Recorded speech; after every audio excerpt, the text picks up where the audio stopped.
Welcome to the Last Dinosaur Podcast, now the official podcast of the Captain's Table Challenge, and I'm your host, Chris Aversano.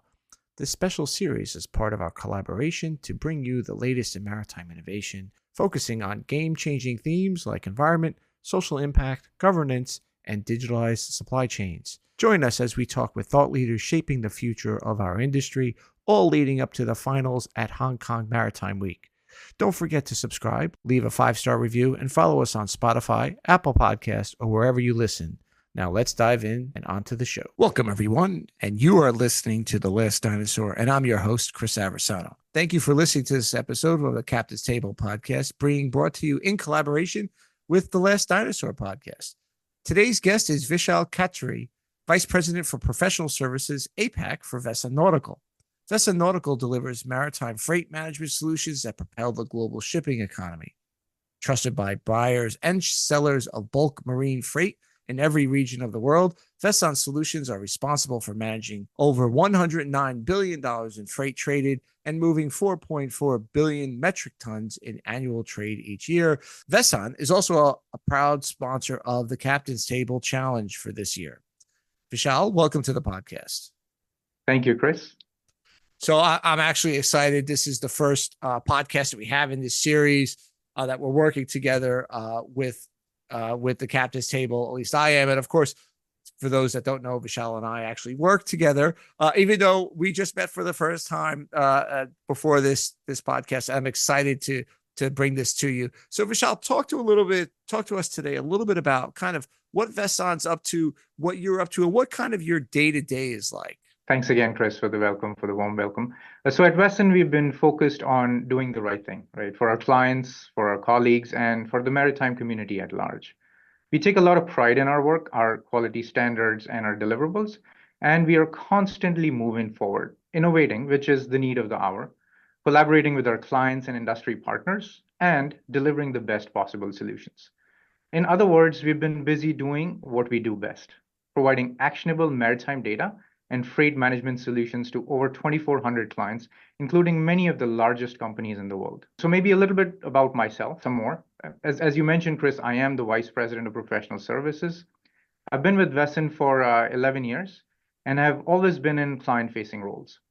In my current role, I head a team of consultants and project managers in APAC who are responsible for deploying our solutions efficiently for our clients and ensuring that they get the maximum value for their investment in our tools. And once again, thank you for having me join this episode of the Captain's Table podcast. Talking to somebody who's a real client-facing person, regardless of the company, but being a client-facing person in our industry, especially someone who's been in it for a decade, I know you probably get things, I've had more, I've been there longer. I mean, this reminds me of a story when I first joined the ship. I had a guy say to me, I have more time in the break room than you have at sea. So I don't think that's the case here, but talk a little bit about, your experience in the evolution that you've seen people even 10 years ago, where I think that digitization was there, but certainly not at the level it is today. Talk a little bit about kind of some of the things that you've seen has changed over your decade plus with Veson, and really not only with Veson, but just in the industry as well, talking to clients on a day-to-day basis. Maybe 10 to 15 years ago, there was enough of a skepticism around technology and, investing in technology. I think that has changed significantly. More businesses today realize the value of embracing the right tools to move forward, right, in the shipping industry at large. At Veson, we've been partnering with our clients to drive innovation in maritime for a long time, right? What we are seeing in the industry today is that our clients are faced with even more complexity than ever before. So particularly in the last decade or so, there have been more multi-jurisdictional regulations added. There is geopolitical tension, there is decarbonization, and then there is cybersecurity threats. There is an immense volume of structured and unstructured data that's coming from many different directions, and all of these companies need to deal with them. And then there is the growing customer expectations from all of our clients. So what all of this complexity is doing is it's creating unprecedented levels of risk that needs to be managed, right? what we are seeing is that the most successful industry participants, regardless of their role across the ecosystem, they're embracing digitalization to make better, faster, and more confident decisions. Now, to do this, they're leaning on automation, real-time collaboration, better data, and if I may add the biggest buzz phrase today, artificial intelligence. Um, the challenge for us at Veson, so nowadays, is to move fast, probably even faster in some areas than the industry's evolution itself. For example, from a technology point of view, we must stay ahead of the curve when it comes to protecting our clients' data and the systems from cyber attacks. So we continue to invest heavily and are always evolving very rapidly to safeguard our infrastructure. You touched upon a lot of great things. And one of the things that I really think about, and I think it was your first point, it was, 10 to 15 years ago, there was a lot of skepticism, and now more people are all in. Well, I think one of the shifts is it's almost too much information and too many choices, and I think, and not so much talking about just our software, but let's say if, you're dealing with a client and he or she has to deal with a cybersecurity software for their ships or other types of things. You all of a sudden you have a lot of different choices and a lot of different decisions to make around getting data off the ships or getting data into the hands of the operators and so on and so forth. I mean, that just must be, even just talking to them, not necessarily about the Veson product, but about their overall strategy must be changing, like you said, on a rapid basis. Indeed, that's very true. Yeah, the mindsets have opened up to be able, to get systems into companies has become easier over the last decade or so. It's still not a piece of cake, so to speak. There is still that convincing that needs to happen, particularly when and a company has been used to doing things a certain way. So helping them, get through change management and understand the benefits of using systems, right, connected systems, and specifically, has been a challenge. But at the same time, just embracing technology, embracing the use of systems, embracing deduplication of data, right, with the use of those systems, integrated systems, and an ecosystem or a landscape of systems that services them, that people have been generally more open-minded in the industry about those. So right. Yes, we've seen that significant shift in the last decade or so. Right. And I think that shift also comes with as I think it becomes a competitive pressure for some ship owners and charterers. Right. Even though, I know, and still happens to today, there's parts of the industry where you're competing against Excel.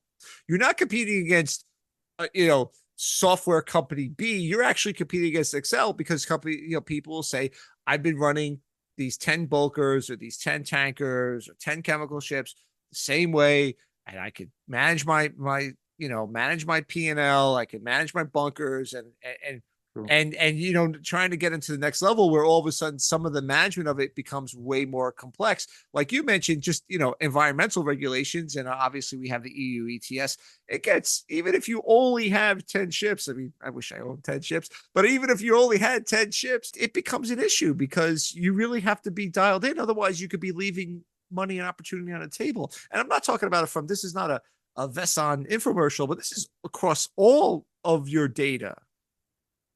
Yeah, that is very true.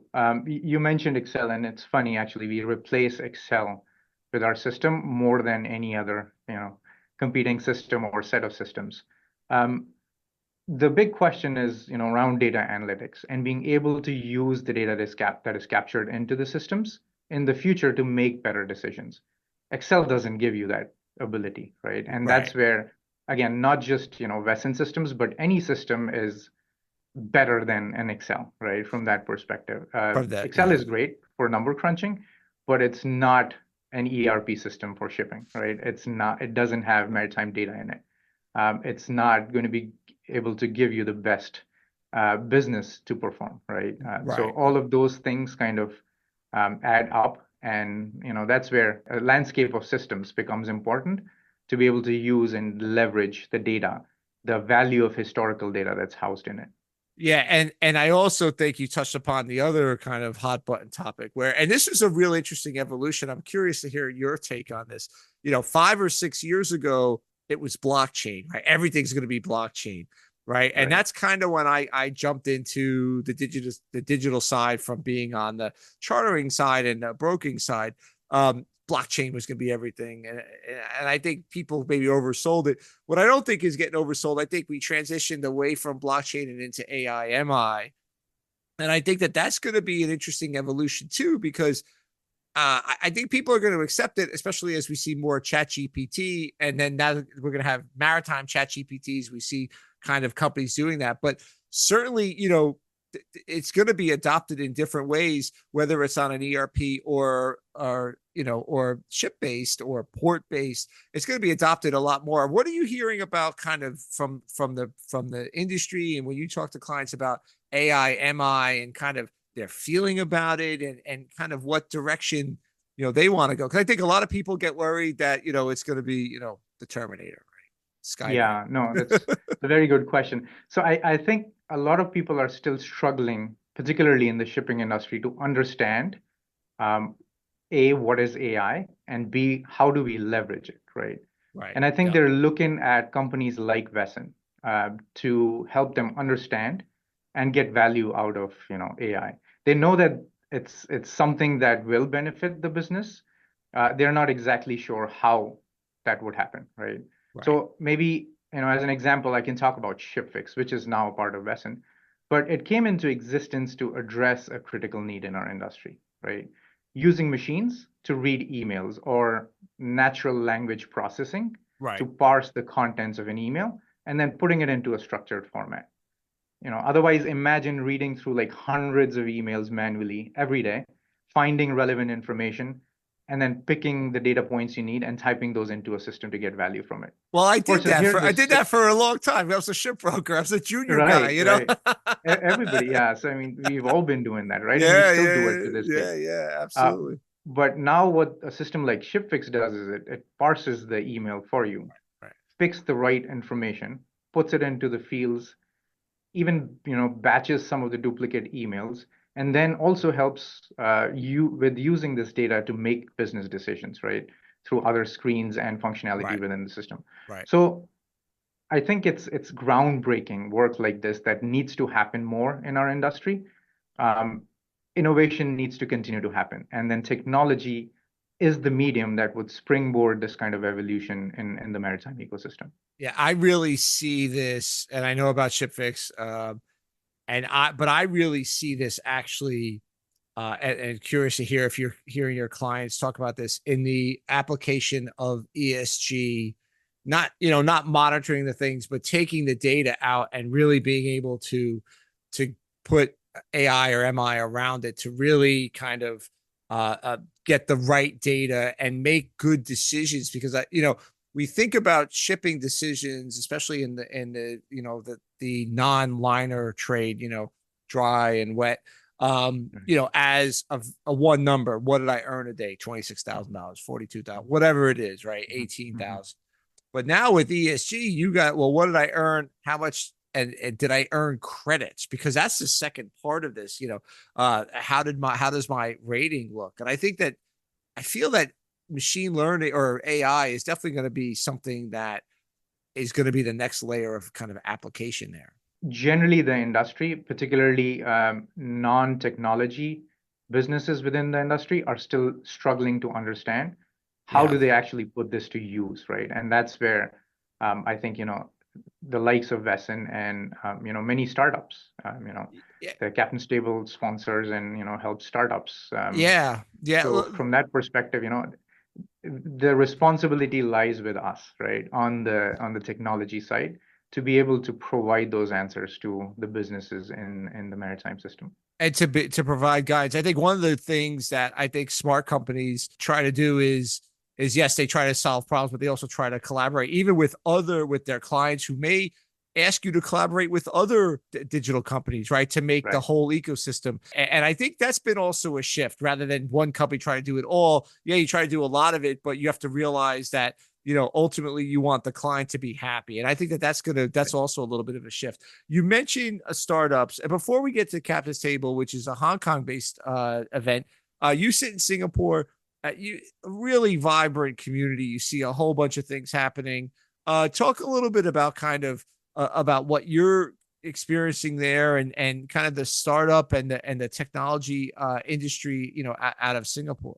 I've been working, closely with many businesses in the maritime industry in Singapore, both clients but also partners for over a decade at this point. So one of the things that I can confidently state is that Singapore does have a vibrant startup community. And that's generally due to the environment here, right? There is the government support and funding schemes and taxes. There is an immense growth in the shipping industry itself that's spurring demand for innovation. And then the country is a massive talent pool because of its geographic location, but also its livability. So, in general, I feel blessed to be a part of this community, and I expect great things from the startup scene here in the near future. It has been brimming. There is a lot going on in all of the different areas of the maritime industry. What I think still needs to happen a lot more is the collaboration, right? Mm. That's what we need to see a lot more. There are institutions or organizations like the Singapore Shipping Association, the Maritime Port Authority here, who are doing great things and bringing a lot of these partners and businesses together for the evolution of the startup scene here, right? So great things are happening. But yes, I'm still looking forward to seeing even better things happen in the near future, and us, the Singapore maritime technology community producing things for the larger maritime community, from a technological standpoint. Yeah, if you look at the evolution of just that, you obviously have Singapore. We had on Nick Clark from Grey Wing. I think he was a winner of the captain. He won something. I don't know if it was a captain's table. We could figure that out. But he was one of a guest.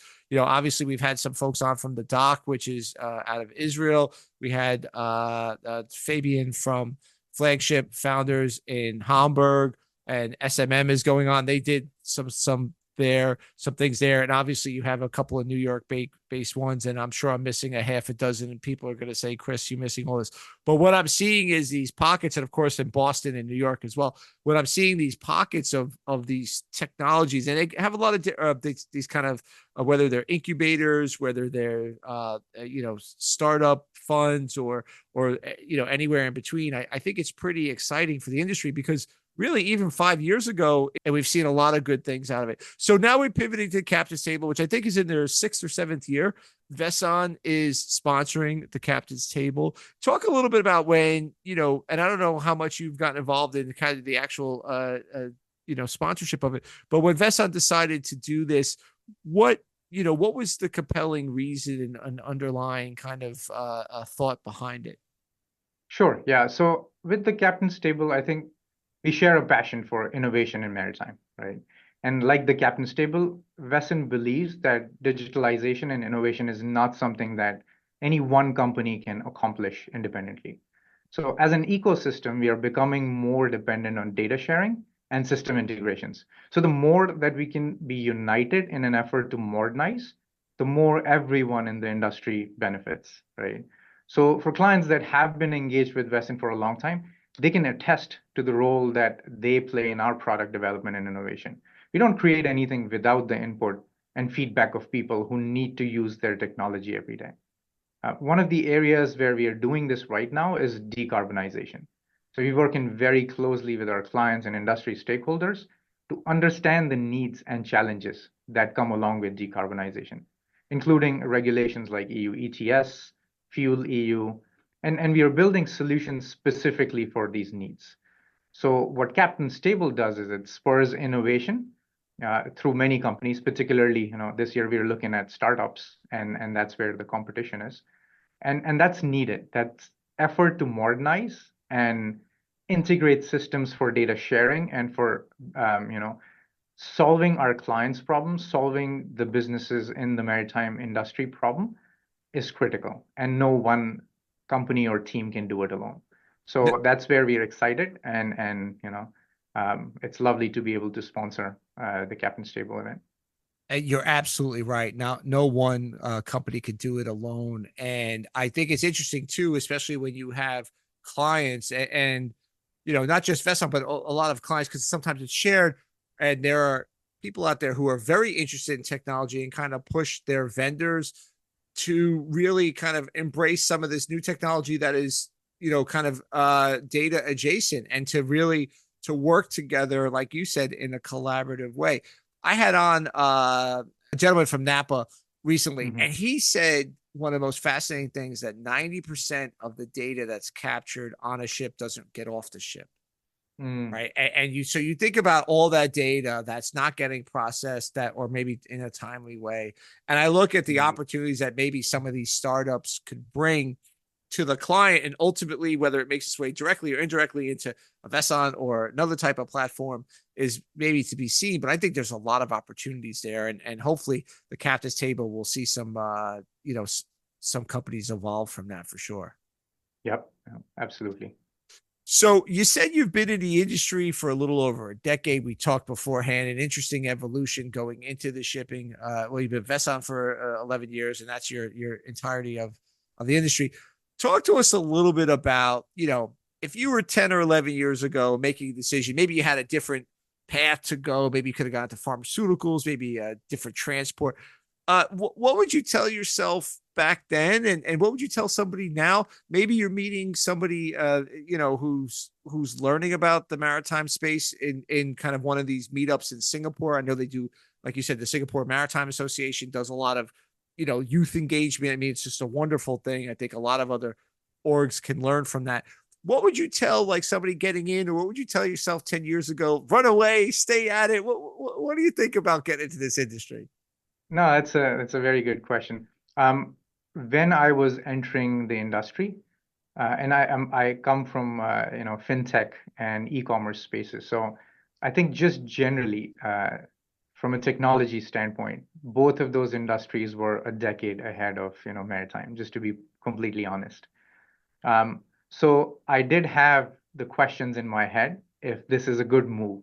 But I think where it made a lot of sense for me was to potentially help, right, the industry evolve in that direction.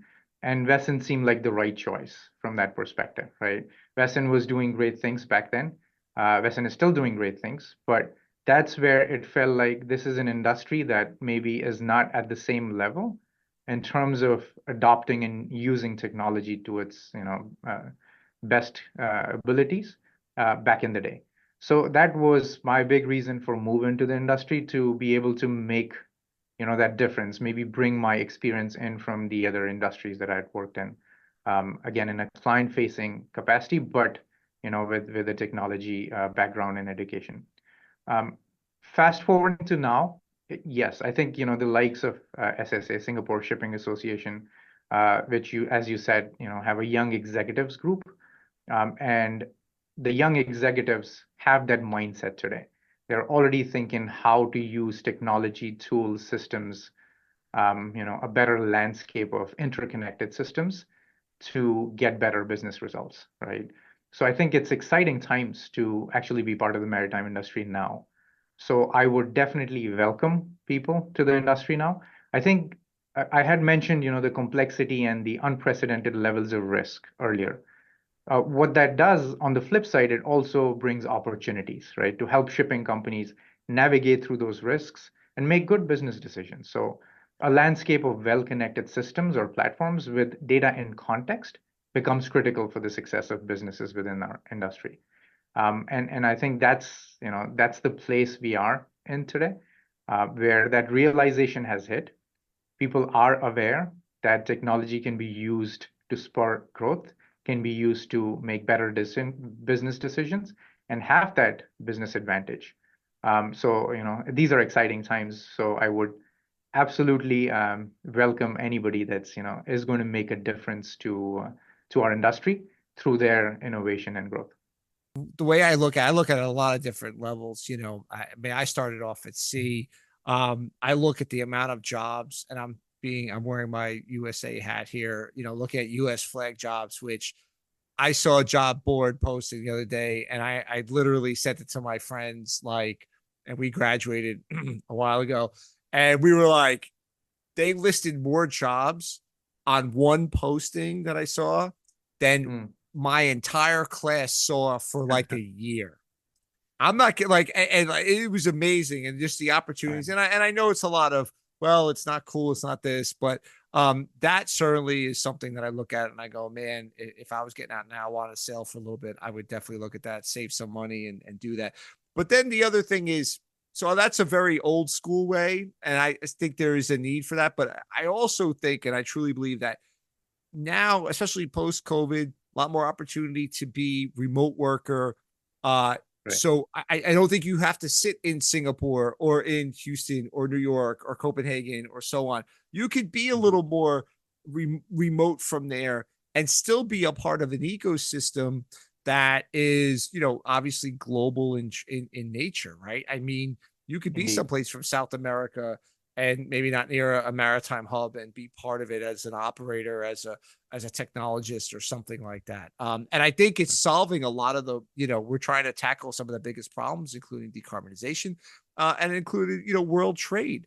I had somebody on last year who said, what I love about this, he was an outside maritime person, get involved in kind of a global trade with container tracking and thing. He said, if you make a 1% improvement in containers, it's like almost $1 trillion a year business.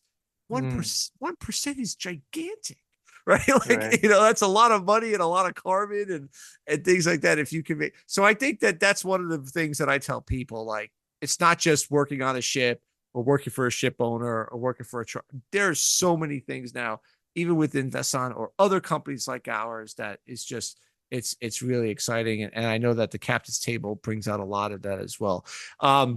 As we wrap up, I'd love to ask this question. You're vice president of professional services. You got to get out, got to see the people, probably travel. What are you throwing in your bag, putting on your Kindle, listening in audio books? What are you doing these days? I've had people tell me they're writing books. Maybe you're writing poetry. I don't know. Tell us about what's keeping you entertained these days.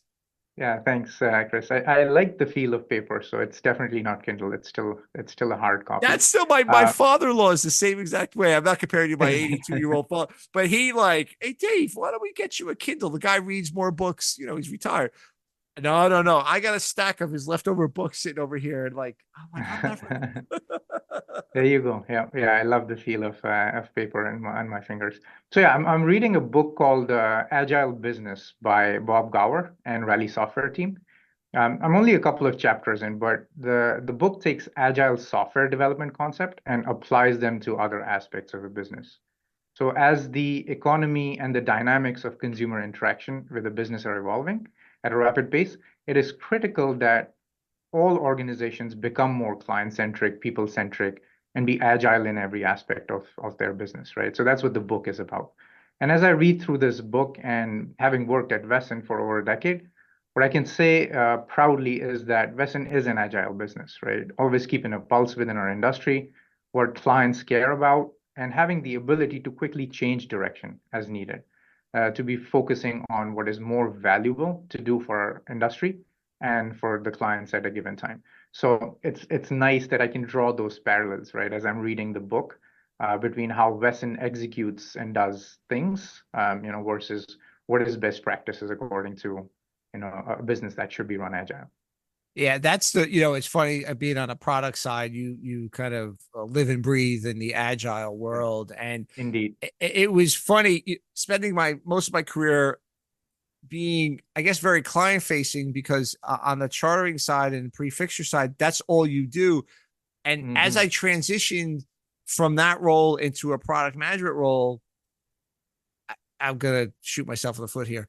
It was kind of easy because a lot of the concept on agile, like, just start it, and yeah, you worry about things, but don't like micromanage it to the very end. You just want to be Hmm. client facing. You want to be, okay, well, we thought the goal was, one thing, but now the goalpost moves. So we have to adjust because our client need, because the market needs, all Right. these things. I looked at, kind of those concepts of like, yeah, I've been doing that for 17 years, sometimes getting yelled at, sometimes it didn't work. But the point is you look at like the parallels of any kind of customer centric role. And I think you can take those, extrapolate those kind of guides and stuff like that. It was very interesting. That's an interesting one. I'll jot that one down. I'm in the middle of a couple of books here. Yeah, I should probably finish one of them and then move on. But yeah, I have like 3 or 4 books that I've been toting around with me for the end of the summer. I just have Yeah, I to. don't know how you do that. I have to finish one before I can move to the next one. Otherwise, I'm thinking about the one that Yeah, I started. I have one about science, one about business, and one which is the other thing that I nerd out about, Star Wars. I'm a Star Wars guy. I have like Okay, I okay. read like the fiction universe behind it. So I have one that I've been wanting to read for a while. I just barely cracked it. I really do want to finish it, but like sometimes life gets in the way. Well, Vishal, this was fantastic. Thank you for coming on and talking about not only your experiences and your clients' experiences, but a little bit about why the captain's table is important, for Veson and for the industry as well. So thank you very much for coming on the podcast. I appreciate it. Thank you for having me, Chris, and I really appreciate it as well.